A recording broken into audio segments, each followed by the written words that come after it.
sommes arrivés à la moitié de nos échanges sur la vie avec Jésus. Nous avons jusqu'ici parcouru le chemin suivi par le disciple depuis sa naissance spirituelle jusqu'à sa maturité, à son âge adulte. Il nous faut maintenant aborder le mode de vie quotidien qui va être celui du disciple de Jésus et qui le rendra capable de témoigner de l'amour de Dieu. Et dans ce 12e échange, nous allons voir comment le disciple peut s'occuper de son corps. Nous avons en effet 3 dimensions pour constituer notre être. Nous avons le corps, le physique, nous avons l'âme qui est notre vie intérieure, notre être intérieur, et nous avons l'esprit dont nous parlerons un peu plus tard. Pour le moment, le corps est ce qui est le plus important pour communiquer avec les autres.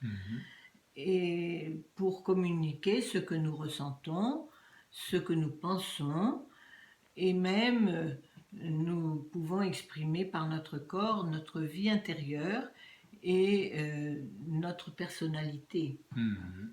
D'où l'importance de bien s'occuper de cet outil merveilleux que Dieu nous a donné et qui peut révéler aux autres que nous vivons avec Jésus. Quand on parle du corps, la première chose que l'on pense, c'est la santé physique. On se salue toujours avec un vœu de santé, quand on dit salut. Dieu avait voulu pour l'homme une santé parfaite dans le jardin d'Éden et un épanouissement de toutes ses capacités physiques, intellectuelles, morales, spirituelles. Aujourd'hui, on va voir les capacités physiques et dans les proverbes, Dieu nous dit d'éviter le mal, de craindre l'Éternel, parce que ce sera la santé pour ton corps et le rafraîchissement de tes os. Oui, on trouve ça dans le livre des Proverbes au chapitre 3, les versets 7 et 8. Mais quand même, quand on voit que malgré tous nos bons soins pour nos corps, eh bien, au fil du temps, les capacités sont de plus en plus réduites, on en connaît quelque chose, eh bien, on comprend que si nous voulons témoigner de la présence de Dieu en nous, il est nécessaire de prendre grand soin de notre corps pour garder ou améliorer notre santé et notre forme. Pour cela, nous avons des besoins essentiels. Comme une plante, nous avons besoin en premier lieu d'eau. Puis nous avons besoin d'air. Nous avons besoin de lumière, et celle du soleil est bien précieuse, sauf pour certains comme moi qui ont la peau trop sensible. On a besoin de nourriture saine, et on a besoin de mouvement, d'effectuer des mouvements. Oui, c'est ainsi que je te vois tous les matins faire 5 minutes de gymnastique. Un quart d'heure. Un quart d'heure de gymnastique, oh là là. Pour entretenir tes articulations et mes muscles. Et mes muscles. Moi, j'ai plus de peine à te suivre dans ce genre, mais je pratique d'autres choses. Par exemple, un peu de natation chaque semaine. C'est vrai. Mais moi, c'est la marche. Voilà. Et toi, c'est la marche, la gymnastique et la marche. Et la marche, oui. Mais en plus de cela, boire beaucoup et manger sainement et modérément, ce sont aussi 2 autres secrets de la santé. Oui. D'ailleurs, Dieu, dans son amour, avait prescrit à son peuple récemment libéré de l'esclavage égyptien des gestes d'hygiène, comme par exemple se laver les mains. Il avait aussi recommandé un régime alimentaire qui se distinguait des régimes des pays voisins. Parce que Dieu voulait que son peuple se distingue d'une part par une meilleure santé, en ne mangeant que des aliments sains, et d'autre part, Dieu voulait démarquer son peuple des voisins qui étaient païens, qui avaient des dieux multiples, et en plus qui offraient leurs aliments à ces dieux multiples. Rien à voir avec ce que Dieu appelait à vivre le peuple, son peuple. Et c'est ainsi qu'il appelait ces aliments impurs. Mais c'était simplement impropre à la consommation et pour ôter aussi toute valeur religieuse à ces aliments. Aujourd'hui, les scientifiques, les diététiciens, les hygiénistes ont confirmé la validité de ces conseils. La pandémie du coronavirus en est un exemple flagrant. Elle a exigé du monde entier que le lavage des mains soit accompli, soit systématique, alors que c'était recommandé par Dieu bien des siècles auparavant et que les hommes les avaient oubliés. Négligé, une fois encore. Et nous-mêmes, avec nos petits-enfants, nous exigeons qu'ils se lavent les mains avant chaque repas, ce qui les fait râler, évidemment, parce que c'est une contrainte. Mais de même, l'alimentation saine est nécessaire pour l'équilibre de notre corps, pour éviter l'obésité qui est devenue un fléau dans les pays riches. À cause du sucre et à cause de la graisse. Oui. Et de la quantité aussi. Et des quantités avalées. Donc, ces conseils de l'Ancien Testament étaient tout à fait pertinents. Mais alors, Jésus ne semble pas avoir donné la même valeur à ces conseils lorsqu'il dit qu'on pouvait manger de tout.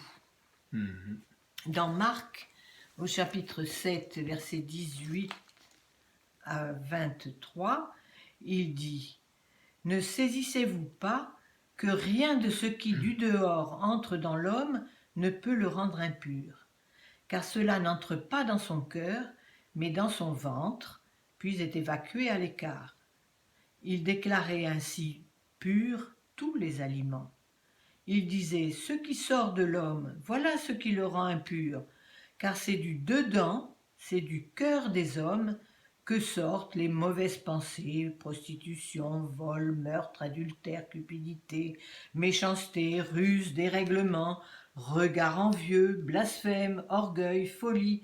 Toutes ces choses mauvaises sortent du dedans du cœur, et c'est cela qui rend l'homme impur. » Alors Jésus a déclaré que tous les aliments sains pouvaient être consommés. Oui. Sain, ça veut dire qu'il faut quand même faire un tri entre les aliments. Mais ce qui est essentiel, c'est qu'on n'en fasse pas une question de salut. Ce n'est pas manger ou s'abstenir de tel ou tel aliment qui sera notre salut. Les pharisiens, dans leur souci de fidélité à Dieu, avaient fini par donner une priorité à tout un tas d'usages qui leur faisaient oublier que l'essentiel, c'était l'amour du prochain, ce qui venait du cœur, ainsi que en premier l'amour de Dieu. Alors, par hygiène ou par souci écologique, le disciple de Jésus cherchera à éviter les aliments que Dieu a conseillé de ne pas manger. Voilà. Ou bien ceux qui font du tort à notre santé et qui finissent par détruire notre environnement et nous-mêmes. Par exemple, la trop forte consommation de viande entraîne la déforestation des forêts et nous nourrit pas, nous nourrit mal finalement. Chacun est appelé à reconnaître ce qui lui convient. Alors voilà, ça c'est important. Et ce qui provoque en lui des troubles. À plus forte raison, il va éliminer, le disciple va éliminer ce qui va atteindre son corps, son cerveau, et qui va aussi impacter son comportement social. Et je pense à l'alcool en premier, au tabac, aux drogues et autres substances qui créent des dépendances. Alors il faut reconnaître que la Bible ne parle pas clairement de ces substances pour une raison simple, c'est qu'elles n'existaient pas à l'exception de l'alcool. Et la Bible met en garde contre les effets nocifs de l'alcool, dont Noé et son ivresse donnent un triste exemple parce qu'il a perdu sa dignité devant ses fils. Mais alors Dieu donne aussi un ordre aux prêtres du temple de s'abstenir de vin parce que le vin risque de leur troubler l'esprit dans le service du Seigneur, dans le service des rituels du temple. Donc ça, on s'en abstient lorsqu'on est en service.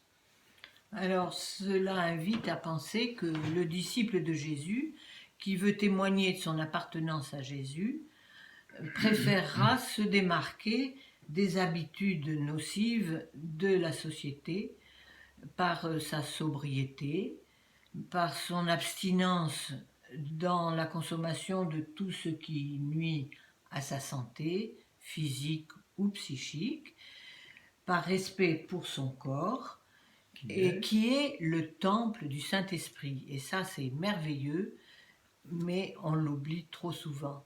C'est pourquoi nous nous abstenons d'alcool et de vin en particulier. Et oui, quand on a vu combien on se sentait bien dans sa peau, ça ne nous manque pas du tout. Non, non. Alors, il y a un dernier risque dans notre civilisation, c'est l'idolâtrie du corps. De ne penser qu'à notre apparence physique et de concentrer trop de nos pensées et de nos efforts, de notre temps pour notre condition physique. Alors, il y a le sport, il y a le culturisme, mais il y a aussi le maquillage, il y a le vestimentaire. Tout cela n'est pas inutile, mais par contre, ce n'est pas central, ce n'est pas essentiel. Je crois que nous avons encore beaucoup d'autres points à examiner et à partager concernant la conduite de notre corps. Et pour aujourd'hui, on va s'arrêter là si tu veux bien. Nous reprendrons le sujet lors d'un prochain échange. Alors d'ici là, que le Seigneur te bénisse et qu'il t'accorde sa paix, la paix de ton cœur. Et prends bien soin de toi et porte-toi bien. Et à la prochaine. Au revoir.